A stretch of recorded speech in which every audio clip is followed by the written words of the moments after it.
Olá pessoal, mais um dia de leitura, estamos aqui na página 129, depois de fazer um grande resumo aí do livro, seguindo as nossas anotações inteligentes, estamos entrando aí na página, parte 13, no 80-20 da inteligência emocional. Quando a gente fala de inteligência emocional, a gente lembra muito do livro A Única Coisa, que foi um dos livros que eu acho que mais explicou o 80-20 de Pareto e foi um pouquinho além. Ele fala não só do 80-20, quais são os 20% que dão 80% de retorno, né? Os 20% de esforço que dão os 80% de retorno, mas não só isso. Pegando esse 20, fazer um outro Pareto. É um Pareto do Pareto do Pareto. Pegando esses 20, dentro dali, qual é o 20 que dá 80? E pegando ali, qual é o 20 que dá 80? Né? Então, assim, essa ideia de Pareto dentro de Pareto dentro de Pareto foi uma ideia muito interessante trazida aí na Única Coisa. Uma boa leitura, uma boa indicação de leitura, se você quiser seguir aí. No centro desse livro está a pergunta relacionada à inovação extrema. De que você precisa para melhorar como nunca o nível do seu jogo? De que você precisa fazer para o que nunca foi feito? Ou, sem tanto exagero, de que precisa fazer para manter níveis elevados de desempenho máximo por tempo suficiente para realizar uma série de objetivos elevados e difíceis? Uma das respostas vem do psicólogo Chris Peterson, da Universidade de Michigan, que acredita que é possível resumir a maioria das lições da psicologia positiva em uma única frase: outras pessoas são importantes. Peterson está falando sobre o fato de que, se você tem interesse em felicidade, bem-estar, satisfação na vida, de um modo geral, são necessárias outras pessoas na equação. O apoio social, o amor, a empatia, o cuidado, a conexão e por assim por diante é fundamental para a saúde mental. Outras pessoas são importantes. Parece uma frase que é de para-choque, né? Adesivo de para-choque, explicou Peterson em um artigo da Psychology Today. Mas, na verdade, é uma boa síntese do que as pesquisas em psicologia positiva vêm mostrando sobre a interpretação ampla de uma boa vida. Isso é válido principalmente se você tem interesse pelo impossível. Sempre que nos deparamos com uma situação difícil, o cérebro não faz uma avaliação de risco elementar com base na quantidade e na qualidade das nossas relações íntimas. Se você tem amigos, familiares por perto que o ajudam a enfrentar problema, seu potencial para realmente resolver esse problema aumenta de maneira significativa. O cérebro aborda a situação como de um desafio interessante, não como uma ameaça perigosa. O resultado é a dopamina. O cérebro lhe dá um jato dos bons dessa substância, a fim de prepará-lo para enfrentar o desafio. Porém, se você precisa encarar sozinho a situação, sem apoio emocional, sem ajuda externa, a probabilidade de êxito diminui e os níveis de ansiedade aumentam. Em vez de dopamina, você obtém substâncias químicas do estresse, como cortisol. Como essas substâncias podem acabar com o desempenho se você está interessado no impossível, a biologia básica do sistema nervoso exige que se leve outras pessoas para passear. Igualmente importante é o fato de que há outras pessoas entre você e seu sonho. Às vezes, as pessoas são obstáculos, outras oportunidades, porém, em muitos casos, muito poucas pessoas conseguem realizar o impossível por conta própria.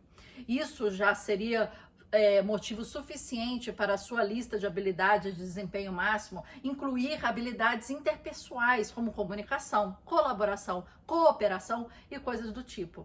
É claro que isso soa egoísta, mas a questão permanece. Se o impossível é o seu objetivo, desenvolver uma inteligência emocional profunda é crucial para obter chances de sucesso.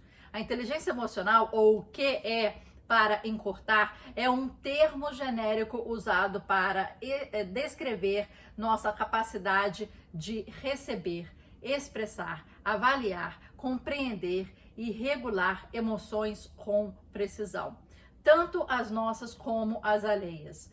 Nos termos da psicologia, são habilidades pessoais como motivação, autoconsciência e autocontrole, e também habilidades interpessoais como cuidado, preocupação e empatia. Nos termos da neurobiologia, o que demanda algumas explicações.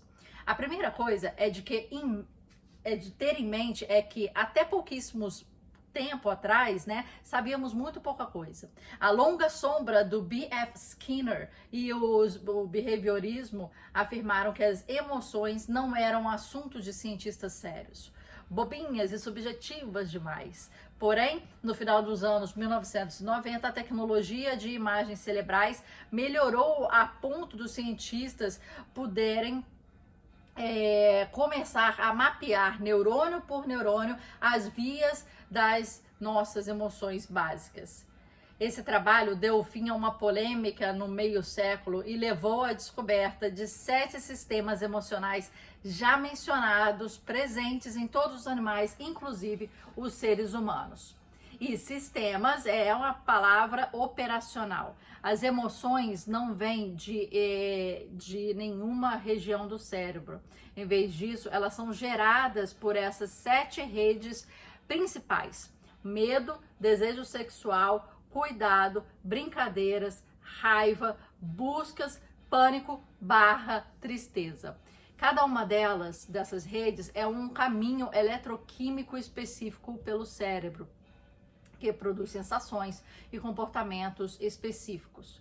Logo, de uma perspectiva neurobiológica, pode-se pensar a inteligência emocional como as capacidades cognitivas sérias para gerenciar de forma efetiva cada uma dessas 7 redes.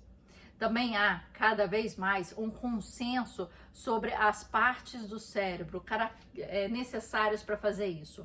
Ainda que a lista não seja exaustiva, as estruturas envolvidas incluem um conjunto de regiões cerebrais mais profundas: o tálamo, o hipotálamo, os gânglios da base, amígdala, hipocampo, córtex cingulado anterior e um trio de áreas de córtex pré-frontal. O córtex pré-frontal dorsolateral, ventromedial e orbitofrontal. Em um sentido muito real, treinar o que envolve aprender a reconhecer os sinais enviados por essas regiões e conseguinte, aprender a agir e não agir com base neles. Existem motivos muito bons para aprender essas habilidades. Em décadas de estudos em dezenas de áreas, o QE continua sendo um dos maiores indicadores de realizações importantes. Um QE alto está correlacionado a tudo, com bom humor, bons relacionamentos, a boas chances de sucesso, como a jornalista Nancy Gibbs certa vez ironizou para a revista Time: o QI garante sua contratação e o QE a sua promoção. Legal essa referência, né? Isso nos traz ao próximo tópico que devemos aprender na sessão de aprendizado: como turbinar a inteligência emocional. Para isso, é útil começar pelo básico. Pesquisadores dividem o QE em 4 áreas: autoconsciência, autogestão, consciência social e gestão de relacionamentos. As duas primeiras categorias, autoconsciência, autogestão, envolvem nossa relação com nós mesmos. A autoconsciência geralmente é definida como o conhecimento dos próprios sentimentos, motivos, desejos e caráter, enquanto a autogestão envolve assumir responsabilidades sobre o próprio comportamento e o bem-estar. As duas últimas categorias, consciência social e gestão de relacionamentos, envolvem nossas relações com os outros. A consciência social exige a habilidade de compreender as lutas interpessoais do outro e os problemas mais abrangentes da sociedade. Por exemplo, consciência do racismo, da misoginia, Por exemplo, a gestão do relacionamento tem a ver com suas capacidades de comunicação interpessoais. Muitas habilidades encontradas na parte 1 são necessárias para exercitar essas categorias. Por exemplo, os exercícios de plena atenção abordados na sessão sobre determinação estão entre as melhores formas de ampliar a lacuna entre pensamento e emoção, dando-lhe consciência do primeiro e controle sobre a segunda.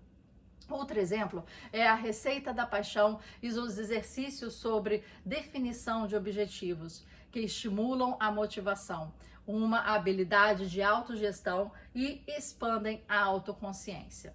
O mais importante é que a maioria das táticas da autoconsciência e autogestão tem um ponto em comum importante: a consciência do piloto automático.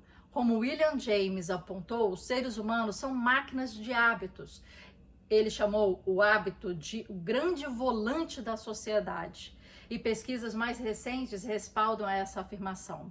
Agora sabemos que algo entre 40% e 80% do que fazemos é feito de forma automática, sobretudo de maneira inconsciente pelo hábito. Essa é a estratégia exata que o cérebro usa para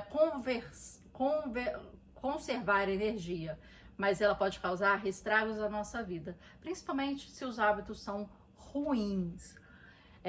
Um melhor livro sobre hábitos que a gente já leu aqui no canal e tem resumo aqui para vocês aqui no canal foi Hábitos Atômicos, do James Clear. Um livro muito direto, muito com associações práticas diretas, muito bom, muito inteligente. É um livro que vale a pena ler e é um livro que vale a pena ficar de olho. Existem vários outros livros sobre hábitos, por exemplo, né? Como O Poder dos Hábitos, acho que foi um dos primeiros, assim, entre aspas, né? Primeiros blockbusters aí que bombou.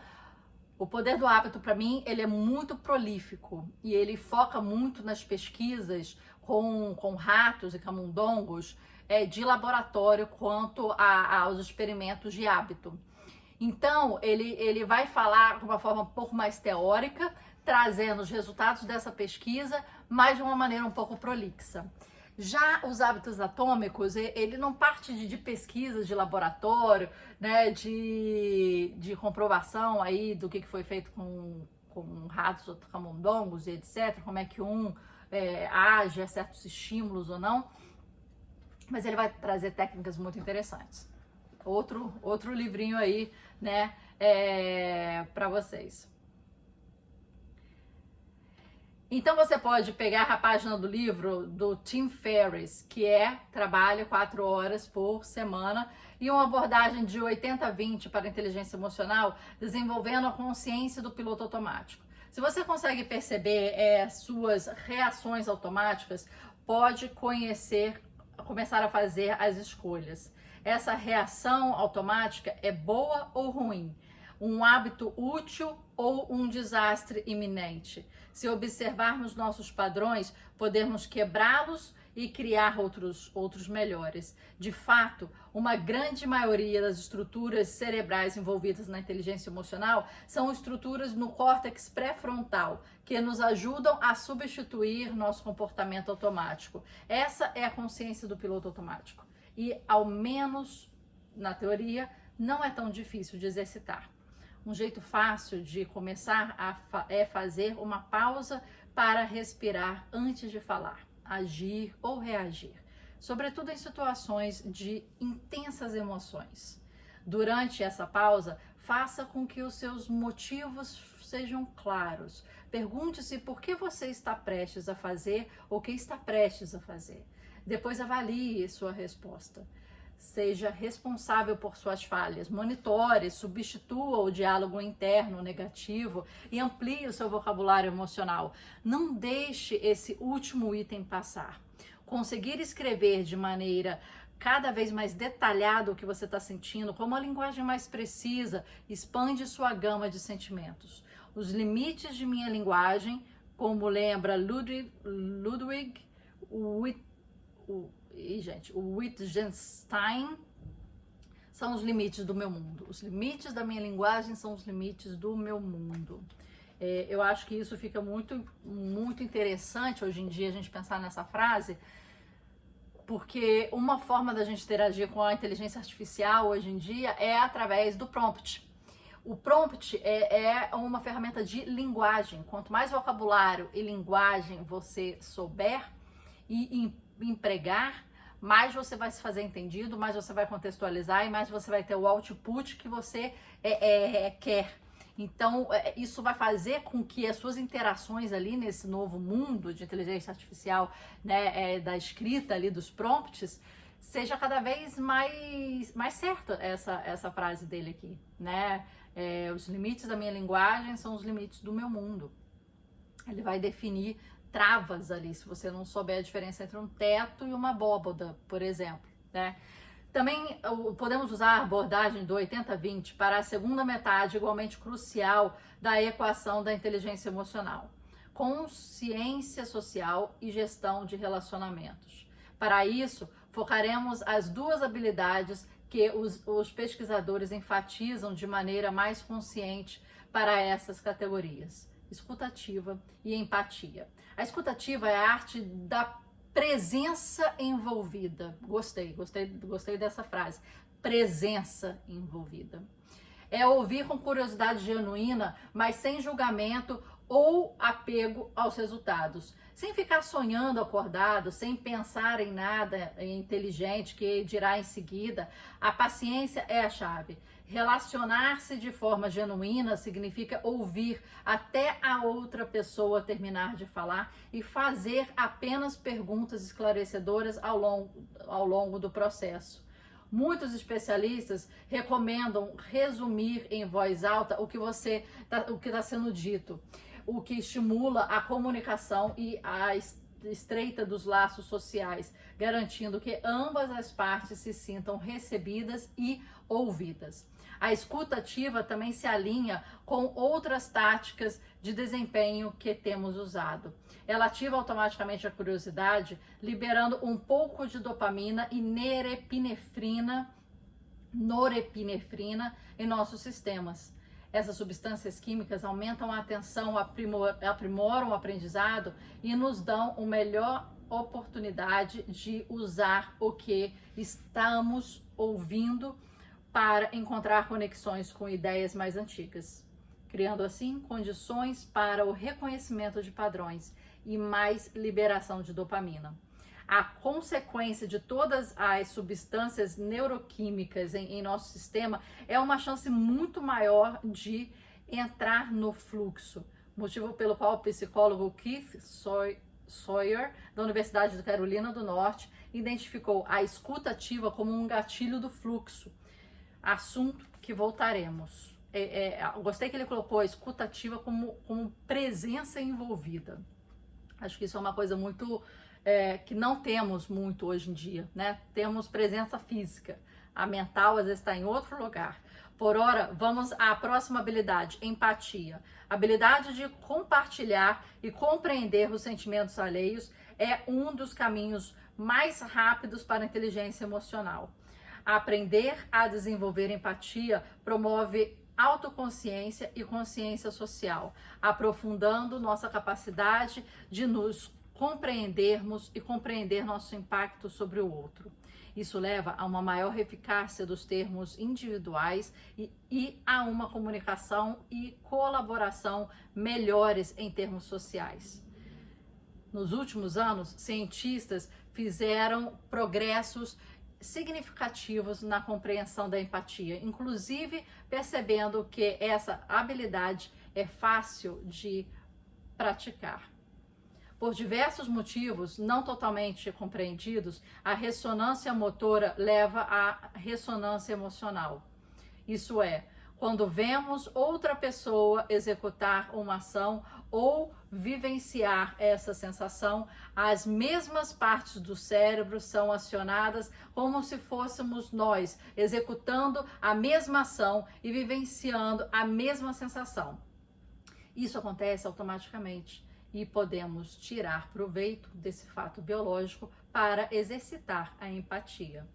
Para isso, pesquisadores identificaram duas estratégias chaves: imaginação e meditação. Imaginação significa colocar o clichê em ação, perguntando-se literalmente como seria estar na pele de outra pessoa durante um tempo. Comece pela pergunta óbvia. Pergunte-se: se isso acontecesse comigo, como eu me sentiria? Seja exploratório em suas abordagens. Considere a situação vários ângulos e, a fim de conseguir entender toda a gama de possibilidades emocionais que a situação pode gerar. Além disso, sinta a verdade nas emoções resultantes. Localize o endereço somático desses sentimentos, observando onde as sensações ocorrem em seu corpo. Observe a qualidade e a profundidade das emoções. Elas se manifestam como um formigamento ou como uma dor. São oscilantes, elas são sólidas. Repare especialmente em como as emoções podem adulterar a percepção. A segunda estratégia para expandir a empatia é meditação da compaixão.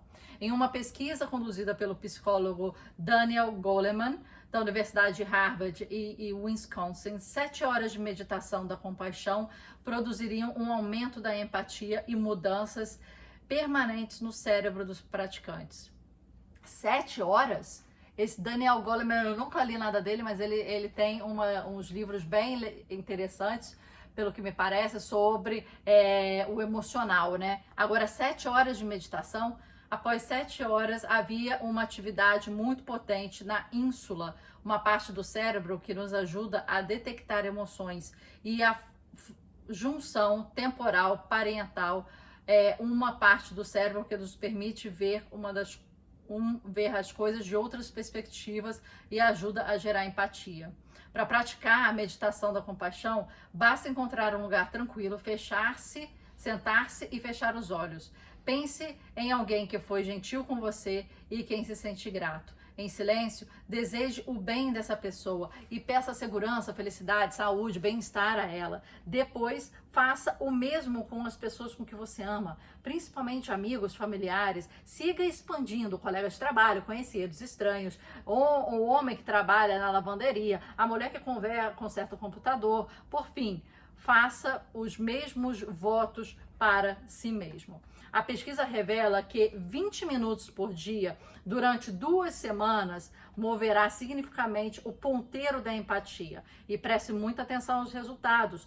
Uma das dificuldades típicas das práticas de atenção plena, incluindo o exercício da compaixão, é a lacuna considerável entre a causa e o efeito.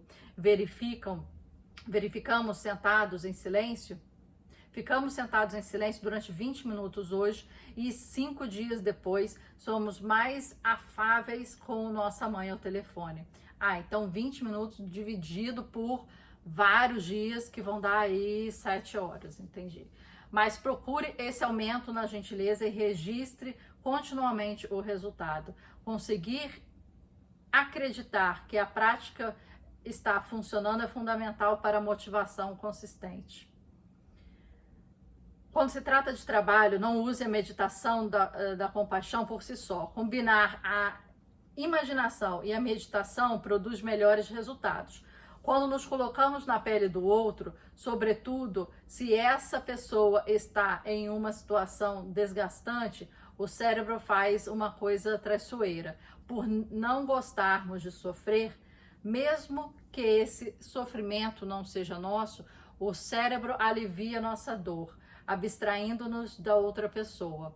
Como Daniel Goleman explicou em seu artigo para Fast Company, Fast Company é uma das minhas revistas favoritas de tecnologia, novas tendências, indico absurdamente aqui.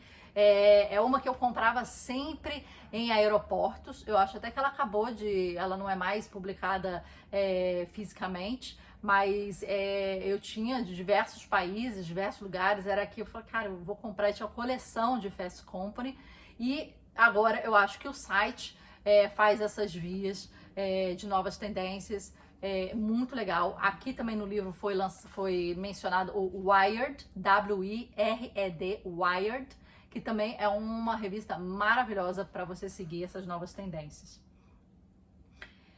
há mais uma solução conveniente. Ah, não, aqui, a Fast Company. Isso é uma terceira, é uma receita para a indiferença e não para a gentileza.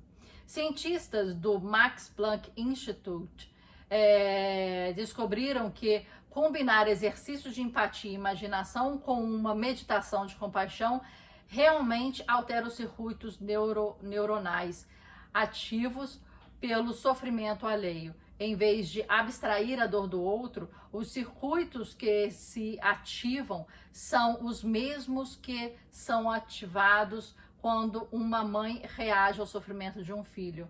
Isso não somente anula a válvula de desligamento embutida no cérebro, como também cria empatia mais rapidamente.